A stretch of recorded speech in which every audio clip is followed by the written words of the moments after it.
예, 그 녹화를 할게요. 저희가 그 녹화를 하게 되면은 이걸 이제 LMS에 올려요. 그래서 여러분들 그 수업하기 전에 LMS에 들어가서 여기 이제 줌 주소 보고 들어오잖아요. 그 다음에 LMS 들어가서 강의 자료 같은 것도 다운받고 제가 이제 새로운 거 하나 또 올려놨었는데 그 다음에 이제 LMS에서 그 강의를 이제 들을 수가 있어요. 뭐 아마 뭐 오리엔테이션 때 대충 아마 들으셨을 텐데 그 LMS에다가 강의를 이제 올려놓습니다. 그러면은 지난 학기까지만 해도 줌으로 수업을 안 할 때는 LMS에 강의를 올려놓으면은 매주 이제 녹화한 수업을 올려놓는 거죠.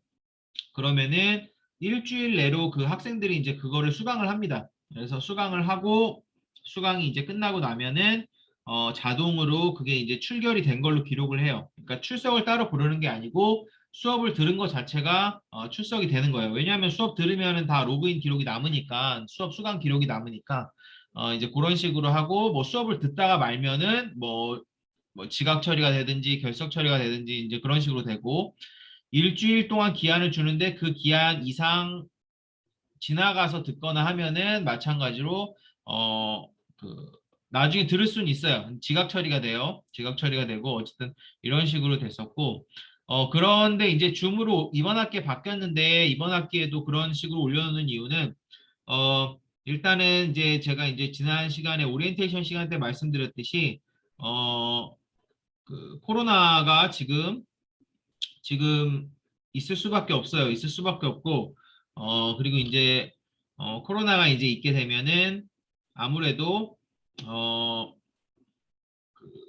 뭐 어쨌든 LMS를 통해서 특히 대면 수업 시작하게 되면은 LMS를 통해서 수강해야 되는 학생들이 있을 수도 있어요. 이제 그러다 보니까 일단 저희가 수업은 다 녹화하고 있습니다. 이건 다른 수업도 마찬가지일 거예요. 줌이라도 아마 학과장님 수업도 마찬가지고 할 텐데 일단 수업을 녹화하고 있고 LMS 시스템에 올려놓고 있고 대면할 때도 마찬가지예요. 대면할 때도 수업을 하면서 동시에 좀 그냥 그 핸드폰 같은 걸로 촬영을 해요. 그래서 그걸 마찬가지로 LMS에 올려놓고 혹시라도 수업 수강이 대면 수업이 불가능한 학생들, 뭐 코로나 때문에 이제 좀 뭐 본인이나 가족이 조금 코로나 감염으로 인해서 수업이 어렵게 되면은 그때는 이제 LMS로 아마 수강을 하게 되고 그렇게 되고 LMS 수강 기간은 제가 그냥 이틀로 거기다 잡아놨는데 사실은 그 원래는 이제 지난 학기 일주일이었고 이번에는 그냥 아마 지금 줌 수업을 하고 있기 때문에 한 뭐 하루 정도만 아마 줄 거예요.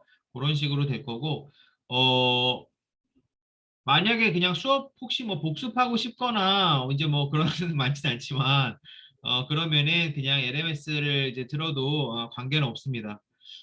관계는 없고 그렇게 해서 수강을 해도 상관은 없고요. 일단은 그렇게 해서 LMS는 이제 계속 꾸준하게 올라갈 테니까 혹시라도 대면으로 이제 참석을 못하게 되거나 나중에 이제 그런 일이 생기면은 LMS로 수강을 하시면 됩니다. 그래서 수업 내용은 지금 줌에서 녹화하는 걸 갖다가 이제 수업을 하는 거고 실습은 사실 비대면이 되게 조금 어려운 부분이잖아요. 이제 지금 공중보건학은 실습이 없지만 그렇지만 이제 다른 과목 같은 경우는 이제 실습이 있는데 그냥 수업하는 내용 자체를 그냥 녹화해서 올려요. 그래서 그러면 진짜 실습을 할 수가 없고 그 다음에 뭐 실습을 할 때 이걸 막 들고 다니면서 뭐 그 뭐 개인 방송하는 것처럼 들고 다니면서 그렇게 할 수가 없어요. 그냥 멀리다 갖다 놓고 찍고 그냥 수업하는 광경을 찍거든요. 그래서 뭐 이렇게 중간중간에 이런 포커스 같은 거 잘 맞춰가지고 뭐 이렇게 하는 장면 자세하게 찍고 이런 게 잘 안 될 거예요. 근데 이제 그거는 이제 어쩔 수가 없어요. 지금 이제 대면이랑 비대면을 아예 그냥 전면 대면을 했는데도 그런 일이 생기는 거기 때문에 이제 대면 비대면 다 그렇게 맞추기가 어렵기 때문에 일단 아마 비대면은 그냥 동영상 올라가는 수준에서 그렇게 아마 될 거예요. 그렇게 진행이 될 것 같고 지난 학기에 이제 우리가 공중보건학에 대해서 자, 수업을 할게요.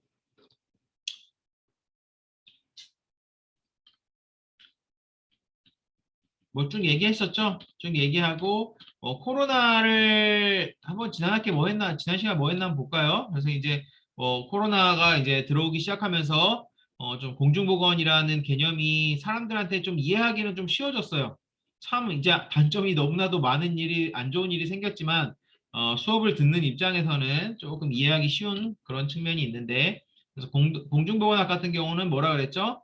개인의 위생이라든지 개인의 건강이라기보다는 집단의 위생, 집단의 건강, 집단의 질병 예방을 위한 거라고 그렇게 이제 말씀을 드렸었고, 그래서 어떤 지역사회 노력 같은 게 이제 수반이 돼야 되고, 결국은 보건이라든지 위생이라든지 이런 것들이 질병을 예방하고, 그 다음에 건강의 효율을 증진하고, 그 다음에 궁극적으로는 좀 더 오래 살기 위해서, 수명을 연장하기 위해서, 생명을 연장하기 위해서 하는 거라 그랬고, 그래서 뭐 환경위생이라든지 그다음에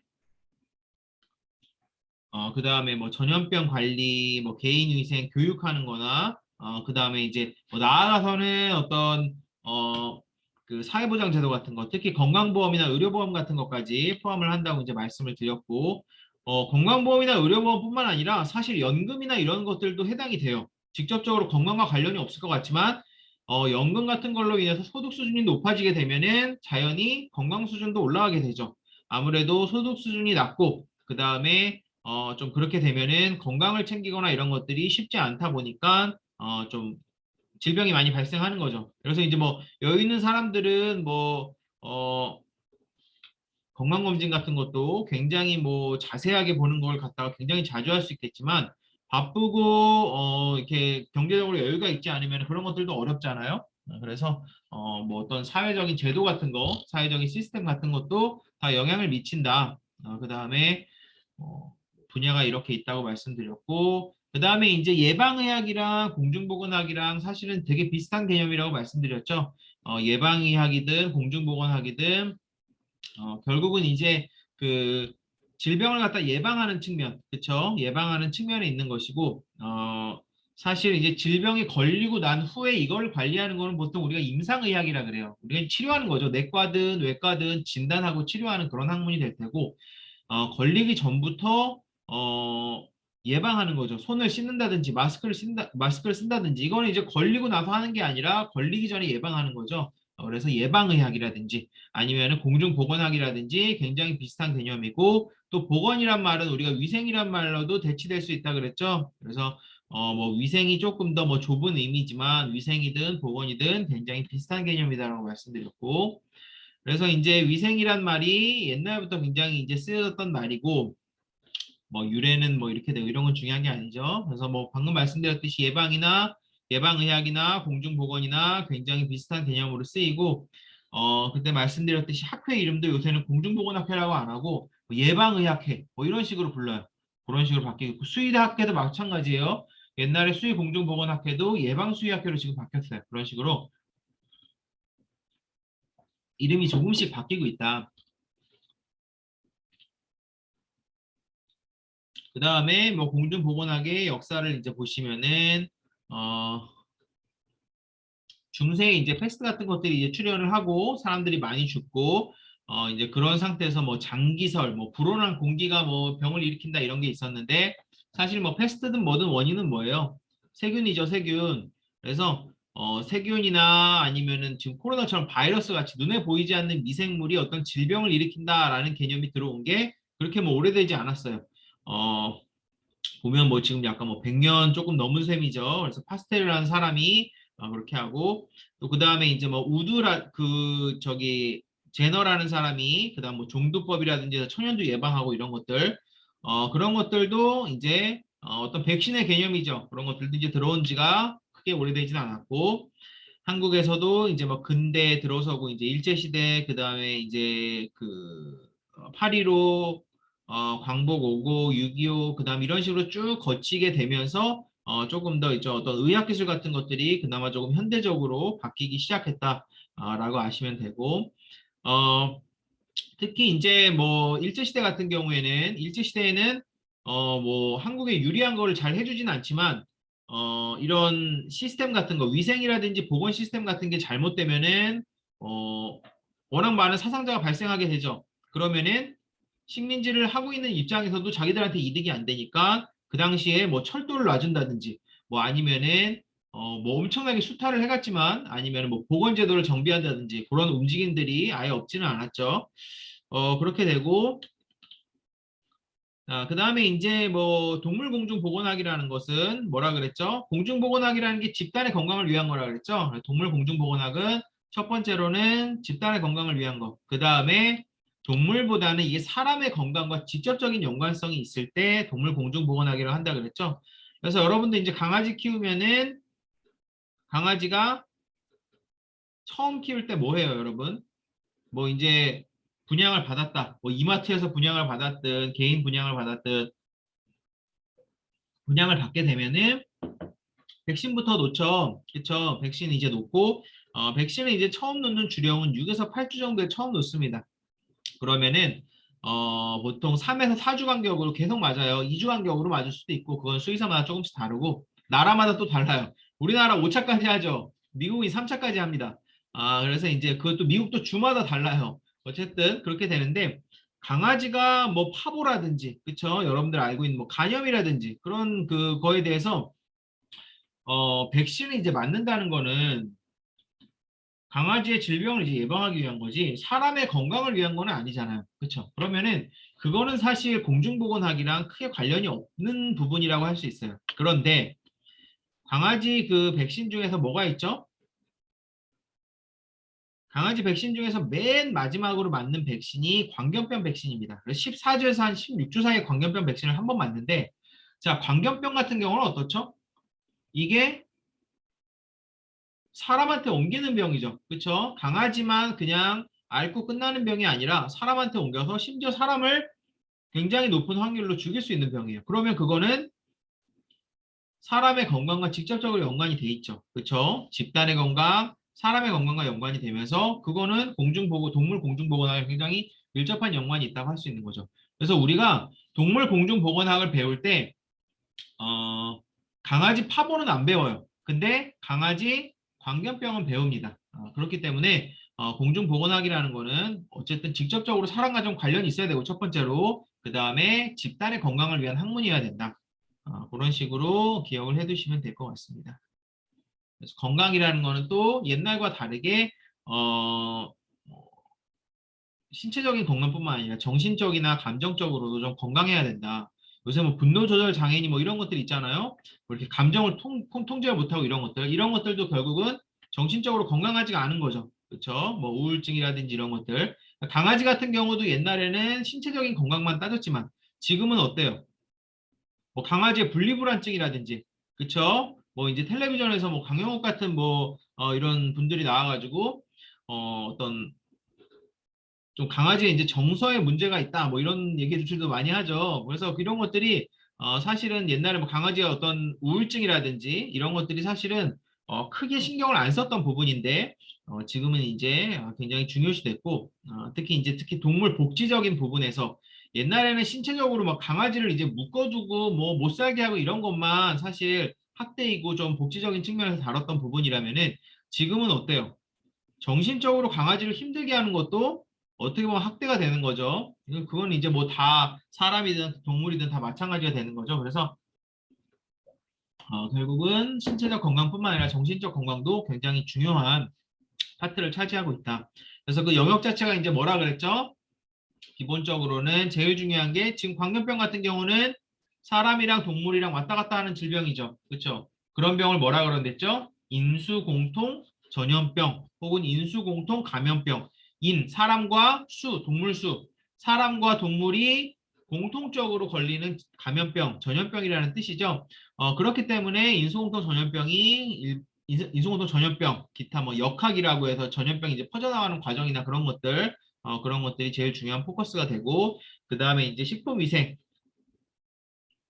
여러분들이 이제 먹는 소고기라든지, 돼지고기라든지, 뭐 여러분들 뭐 조류독감이나 돼지 콜레라나 아니면은 구제역이나 이런 거 되게 많이 들어봤죠. 그래서 이런 것들이 사람의 건강에 영향을 미칠 수 있죠. 그렇죠? 아니면은 뭐 계란이 상했다든지 이런 것들은 사실 동물의 건강인데 그냥 동물의 건강에서 끝나는 게 아니고 이걸 사람이 먹기 때문에 강아지는 해당 사항이 없겠지만 뭐 소, 돼지, 닭 그리고 계란이라든지 치즈 같은 것들은 뭐 그다음에 우유 같은 것들 이런 뭐 고기라든지 부산물 같은 경우는 사람의 건강에 직접적인 영향을 미치기 때문에 공중보건학이 굉장히 중요한 영역이죠. 그리고 이런 것들은 이제 식품이라는 이름으로 우리가 축산식품이라는 이름으로 섭취를 하기 때문에 결국은 식품위생관리도 굉장히 중요한 파트라고 말씀드렸고 특히나 뭐 식중독이라든지 그다음에 뭐 기생충, 원충성 질환, 잔류, 부패, 변질, 동물성 단백질의 공급 이런 것들.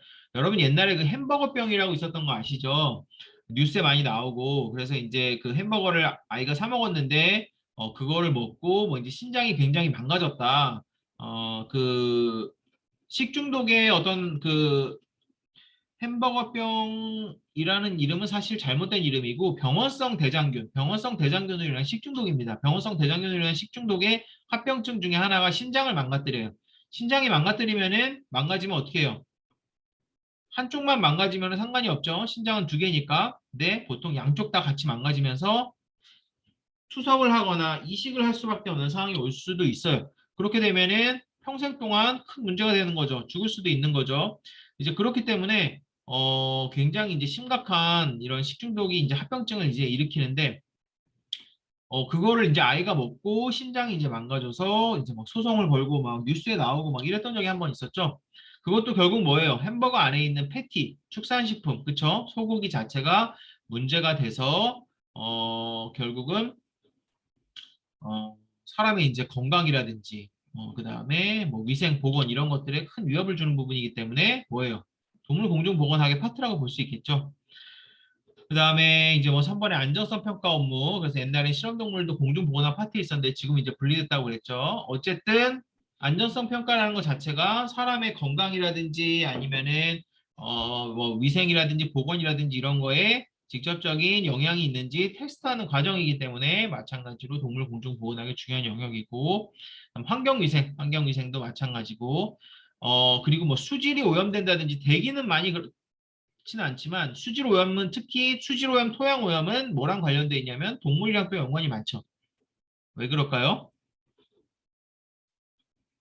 그 이제 축사 근처에서 나오는 굉장히 많은 그 동물의 배설물이 물로 흘러가거나, 그쵸? 아니면은 토양에 누적이 되거나 이러면서 오염이 되고, 그걸 갖다가 사람이 어떻게 해요? 사람이 섭취를 하게 되죠. 어떤 식으로 섭취하게 되죠? 가령 축사 옆에 개천이 있다. 그러면은 개천에 어떤 동물의 분뇨 같은 것들이 오염이 돼요. 그러면은 그 개천이 어디로 가냐면은 나중에 상추라든지 뭐 밭에 있는 농작물에 물을 줄 때 사용이 됩니다. 그러면은 그 분변에 있던 균 같은 것들이 농작물로 바로 묻게 돼요. 자, 그러면은 고기를 먹을 때는 우리가 익혀 먹기 때문에 세균이 묻어 있어도 잘만 익혀 먹으면 상관이 없지만 상추 같은 거 먹을 때는 어때요? 그냥 먹는단 말이에요. 별다른 조리 과정이나 별다른 뭐 가열 과정이나 그런 것들이 없이 상추 그냥 먹게 되면은 분변에 있던 세균들이 바로 입안으로 들어오게 되죠. 그렇죠? 그러면서 마찬가지로 식중독을 일으킬 수 있습니다. 그래서 뭐 환경 오염 같은 것도 결국은 이제 동물의 건강과 크게 관계가 있고 기타 이제 뭐 다양한 부분에서 관련성이 있고 세 가지 중요한 파트는 뭐라 그랬죠? 인수공통 전염병, 식품위생, 환경위생 세 가지 파트가 중요해서 수의과 대학에서 배우는 교재라고 말씀드렸죠. 그래서 수의과 대학에서 배우는 교재에서 아예 그냥 책을 세 권을 냈어요. 세 권을 내가지고 이렇게 세 파트로 지금 진행을 하고 있다. 그래서 공중보건학, 이번 학기 배우는 공중보건학이 크게 세 파트로 돼 있다고 생각해 두시면 됩니다. 자, 그래서 이제 여기가 이제 지난 시간까지 했던 부분이고, 자, 이제는 그 원헬스라는 개념을 설명을 드릴 거예요. 원헬스라는 개념은 요새 아주 중요해서 여러분들이 적어도 원헬스가 뭔지는 알고 있어야 돼요. 너무 중요합니다. 그래서 이거는 뭐 시험에도 당연히 나오는 부분이고 원 헬스라는 거는 원이 뭐예요? 원? 하나라는 거죠. 헬스는 뭐예요? 건강. 자, 이게 뭐냐면 하나의 건강이라는 거예요. 이게 하나의 건강이란 말이 무슨 얘기지? 자, 하나의 건강이라는 거는 자, 옛날에는 우리가 동물의 건강, 동물이랑 사람만 봅시다. 동물의 건강, 사람의 건강 따로따로 생각했단 말이에요. 근데 지금은 어떻죠? 동물이 건강하지 못하면은 가령 닭이 조류독감에 걸려서 건강하지 못하면은 어떻게 돼요? 사람이 그 닭을 섭취한단 말이에요. 그러면은 사람의 건강도 위협받는단 말이에요. 그러니까 동물의 건강이랑 사람의 건강이랑 따로 떨어져 있는 게 아니에요. 동물의 건강이나 사람의 건강이나 하나나 다름없다. 이런 개념이 원헬스예요. 그래서 동물뿐만 아니라 아까 말씀드렸듯이 환경오염이라든지 이런 것도 사람의 건강, 동물의 건강과 직접적인 연관이 있죠. 그래서 원헬스라는 거는 사람의 건강이라는 게 단지 그냥 사람만 건강해서 되는 게 아니고 동물이 건강해야 되고 환경이 건강해야 된다. 결국은 이게 다 하나라는 개념이에요. 그래서 환경이나 사람이나 동물이나 결국은 하나다. 보시면 healthy environment, 건강한 환경, healthy animals, 건강한 동물, healthy people, 건강한 사람, 건강한 동물, 건강한 환경, 건강한 사람이 결국은 다 하나가 돼서 이렇게 동그랗게 하나를 이뤄야 된다. 원헬스다. 그래서 옛날에는 수의사는 동물 건강만 챙기면 되고 뭐 환경보건사는 환경 건강만 챙기면 되고 사람 의사는 사람 건강만 챙기면 된다. 이렇게 개념이 나눠졌었지만 지금은 이 개념이 원헬스라는 개념으로 바뀌면서 우리가 수의사지만 사람의 건강이든 환경의 건강이든 생각을 해야 되고 사람 의사 역시 동물의 건강과 환경의 건강 역시 생각을 해야 되고 그래서 이렇게 다 하나 되는 개념으로 이루어져 있다. 이게 결국은 원헬스라고 보면 됩니다. 그래서 인터릴레이션십, 인터릴레이션십은 이 사이에 있는 어떤 관계죠. 이 관계에 동물과 사람과 어떤 환경 사이에 어떤 그런 관계를 갖다가 인식하는 게 바로 원헬스의 출발점이다. 이제 그런 얘기를 하고 있어요. 그래서 원월드 원헬스, 세상이 하나듯이 건강도 하나다. 뭐 이런 식으로 뭐 슬로건을 만들기도 했어요. 그래서 인간과 동물 그리고 환경의 건강이 하나로 연결되어 있다는 인식. 자, 그래서 원헬스란 말이 엄청나게 많이 씁니다. 진짜 많이 써요, 이 원헬스란 말을. 그래서 뭐 툭하면 그냥 원헬스 원헬스예요. 여러분 그냥 인터넷 같은 데서 원헬스라고 한번 검색해봐요. 별게 다 나옵니다. 그래서 원헬스라는 개념이 들어오기 시작하면서 왜 이렇게 인터넷 자료가 많냐면은 식약청, 뭐 질병관리본부, 검역검사본부, 그 다음에 뭐 각종 연구소니 뭐냐 다 원헬스만 얘기하면서 원헬스가 굉장히 중요한 개념으로 잡히고 자 옛날에는 회의를 해도 뭐 질병관리본부 사람 건강을 하는 게 질병관리본부죠. 그 다음에 동물 건강을 하는 게 검역검사본부죠. 그 다음에 환경 쪽으로 하는 게 환경부죠. 자 그럼 다 회의를 따로 했어요. 다 이제 뭐 따로따로 하고 뭐 우리는 뭐 환경을 어떻게 하고 우리는 동물을 어떻게 하고 이렇게 했지만 이제 원에스가 되면서 이 사람들 하나로 묶습니다. 다 묶어서 막 회의를 하는 거예요. 그래서 뭐 동물 쪽에서는 어떻고 사람 쪽에서는 어떻고 이게 동물에 어떤 영향을 줄 수 있고 이게 환경에 어떤 영향을 줄 수 있고 이런 식으로 어떤 포럼이라든지 세미나 같은 것도 많이 하고 협력 연구도 많이 하고 그런 것들 굉장히 많이 합니다. 그래서 원헬스의 개념이 이제 많이 바뀌었다고 보시면 되고 이 개념이 보통 이제 처음에 어떤 데서부터 많이 시작을 했냐면은 항생제 내성에서 많이 시작을 했어요. 항생제 내성이라는 거는 뭐냐면 여러분 그 항생제 아시죠? 항생제는 세균을 죽이는 약이 항생제. 그래서 여러분들 이제 감기 걸려가지고 병원에 가면은 항생제 주고 그러죠. 자, 나중에 얘기하겠지만 바이러스가 있고 세균이 있어요. 자, 바이러스는 코로나 같은 게 바이러스죠. 그다음 세균이 있는데 세균은 바이러스보다 훨씬 더 크고 좀 다른 개념이에요. 나중에 배웁니다. 오늘 안에 배울 거예요. 자, 세균이랑 바이러스가 있는데 바이러스를 죽이는 방법은 없어요. 이거는 바이러스 약이 좀 있긴 한데 효과가 있는 경우도 있고 없는 경우도 있고 지금 코로나 보세요. 코로나 죽이는 약이 있습니까? 없습니다. 죽이는 약이 없으니까 백신으로 예방을 하는 거예요. 우리 몸의 면역력을 키워서. 자, 그래서 그런데 세균을 죽이는 약이 있어요. 세균을 죽이는 약이 바로 항생제입니다. 그래서 항생제를 이제 먹고 여러분 항생제 대표적인 게 뭐 있냐면은 후시딘. 여러분 손가락 다치면 뭐 발라요? 후시딘이나 마데카솔 바르죠. 마데카솔은 항생제가 아니지만 후시딘은 후시딕 엑시드라는 항생제예요. 세균을 갖다가 죽이는 역할을 합니다. 그래서 만약에 여러분 손이 베게 되면은 이 상처를 통해 세균이 들어오니까 감염이 일어난단 말이에요. 이런 일이 생기지 않도록 항생제를 손에다가 바르는 거예요. 그래서 어, 세균을 죽이는 역할을 하는 게 항생제인데 요새 들어서면서 항생제 내성이라고 아마 들어봤을 거예요. 세균이 너무 똑똑해져가지고 이 항생제를 갖다가 항생제가 이제 세균을 죽이는 방법이 있을 거 아니에요? 뭐 사람으로 치면 뭐 칼로 찔러 죽인다든지 뭐 이런 방법이 있을 텐데 간단하게 얘기하면 세균이 방패를 갖다가 마련을 한 거예요. 그래서 옛날처럼 여러분 후시딘도 발라보면 옛날처럼 잘 듣지 않을 수도 있어요. 왜냐하면은 항생제 내성이 생겼기 때문에 그래서 그런 내성이 생기는데 이 과학자들이 관찰을 해보니까 이 항생제의 내성이 있는 이 세균들이 사람에게만 머물러 있는 것도 아니고 동물에게만 머물러 있는 것도 아니고 환경에게만 머물러 있는 것도 아니고 왔다 갔다 왔다 갔다 하는 거예요. 그렇죠? 여러분 간단하게 생각해서 어, 사람이 죽으면 땅에 묻히죠. 그렇죠. 그럼 그 세균이 어디로 가겠어요? 환경으로 가는 거죠. 그리고 여러분들 뭐 육회를 먹는다든지 아니면 뭐 계란을 먹는다든지 이런 식으로 동물을 이제 섭취를 하게 되죠. 우유를 먹는다든지. 그러면은 그 안에 있던 세균이 살균 처리 같은 것들이 제대로 안 되면은 그냥 사람한테 들어가는 거죠. 방금 말씀드렸듯이 육회 같은 경우는 가열 처리를 안 하죠. 그러면은 동물에 있던 이 항생제 내성 세균이 사람으로 간단 말이에요. 그러면은 사람, 동물, 그 다음에 환경 사이에 이 항생제 내성 세균이 왔다 갔다 합니다.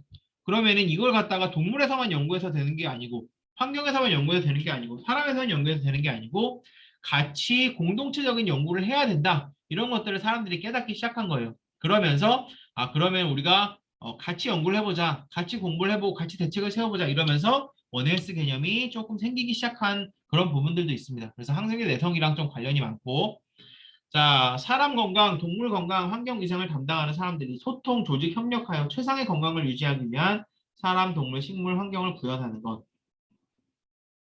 자, 그래서 이거는 연구뿐만 아니라 소통, 협력, 부처 간에 아까 말씀드렸듯이 환경부랑 그 다음에 보건복지부랑 농림부랑 이런 부처 간의 협력이라든지 조직이라든지 소통이라든지 이런 개념이 굉장히 중요해요.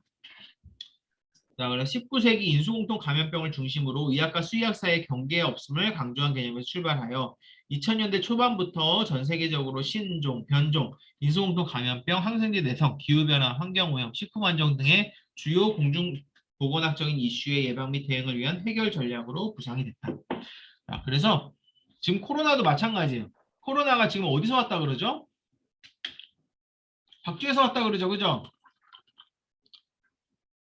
코로나 전에 있던 비슷한 코로나 바이러스가 뭐 있죠? 메르스도 코로나 쪽 바이러스고, 그 다음에 사스도 코로나 바이러스고, 얘네가 어디에서 왔어요? 낙타에서도 왔고, 사스도 무슨 사양 고양이에서 왔다는 얘기도 있고, 박쥐에서 왔다는 얘기도 있고, 많았죠.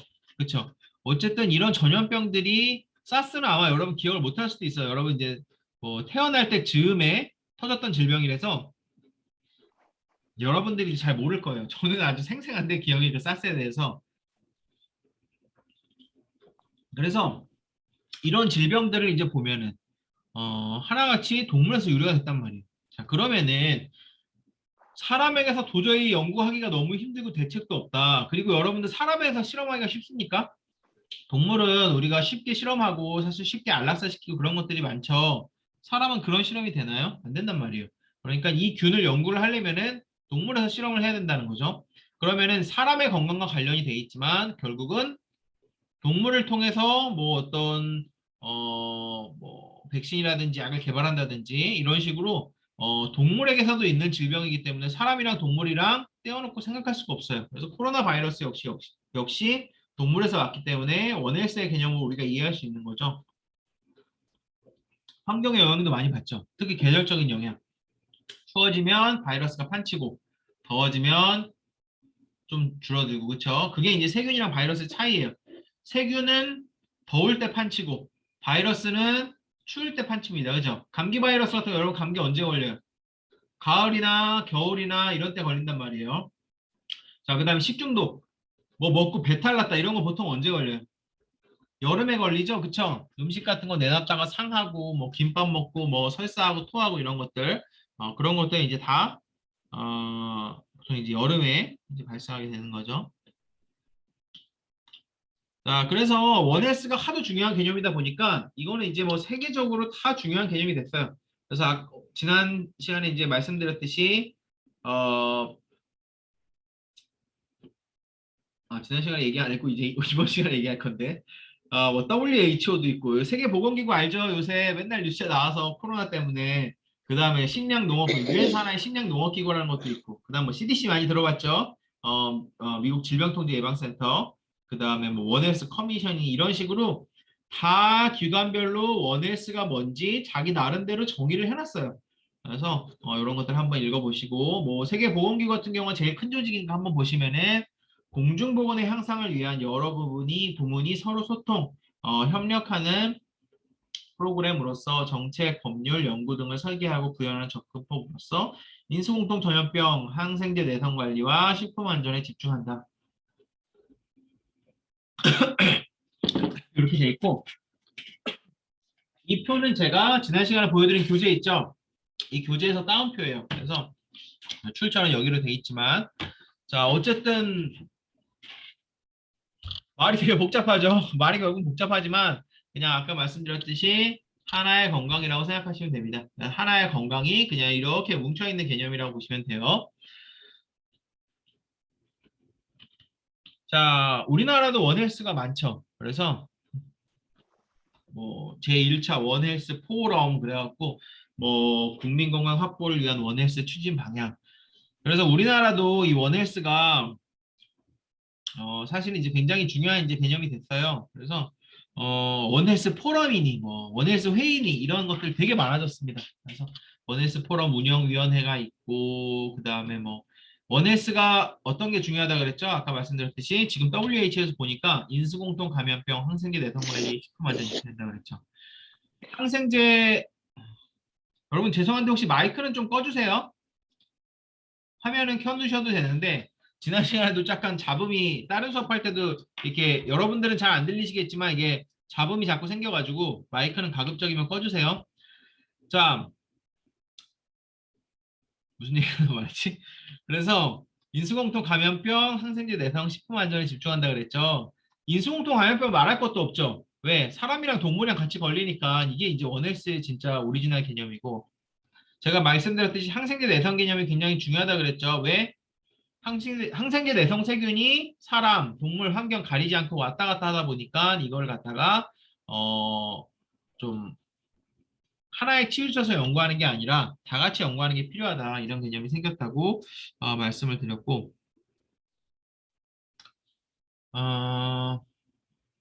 그 다음에 이제 식품 안전 아까 말씀드렸듯이 식중독이라든지 그런 것들이 동물에서 온다 그랬죠, 그렇죠? 여러분 그리고 아까 제가 햄버거병 뭐 얘기하고 할 때 그 분뇨 같은 것들이 토양이나 물로 가서 식품으로 넘어간다 그랬죠. 그 다음 사람한테 넘어가고 지금 보면은 동물, 환경, 사람을 다 거쳐간단 말이에요. 그래서 식품 안전 역시 원헬스 개념에서 굉장히 중요한 파트란 말이에요. 그래서 지금 딱 보면은 되게 비슷하죠. 인수공통 감염병 있고 항생제 내성 관리 있고 식품 안전 여기 있고 수인성이나 식품 매개 관리 그래서 지금 WHO의 개념과 비슷하게 우리나라도 굉장히 비슷하게 지금 관리를 하고 있다. 원헬스에서 가장 시급한 과제는 공중보건학적으로 인수공통 감염병과 항생제 내성병 관리고 식품 안전도 중요한데 이 책에는 왜 안 썼는지 모르겠어요. 식품 안전도 굉장히 중요합니다. 제 생각에는 이 세 개가 중요하다고 보시면 될 것 같아요. 여러분들 이렇게 약간 조금 차이가 있는 거에 대해서는 헷갈리실 필요는 없어요. 나중에 제가 시험 볼 때 다 설명을 다 드릴 테니까 걱정하지 마시고 자, 그 다음에 보시면은 인수공통 감염병도 여러분 인수공통 감염병이라 그러면은 동물이랑 사람 사이에 왔다 갔다 하는 질병이란 말이에요. 근데 이것도 소랑 사람 사이에 왔다 갔다 하는 질병은 여러분들이 식품 외에는 크게 신경 쓸 게 없죠. 여러분들이 소를 만날 일이 있나요? 거의 없단 말이에요. 그런데 강아지 혹은 고양이랑 사람 사이에 왔다 갔다 하는 질병은 여러분들이 신경이 많이 쓰이죠. 왜? 맨날 접촉하니까 강아지 맨날 뽀뽀하고 고양이 맨날 안아주고 그죠? 그러니까 이런 것들도 가축으로 인한 것들도 있고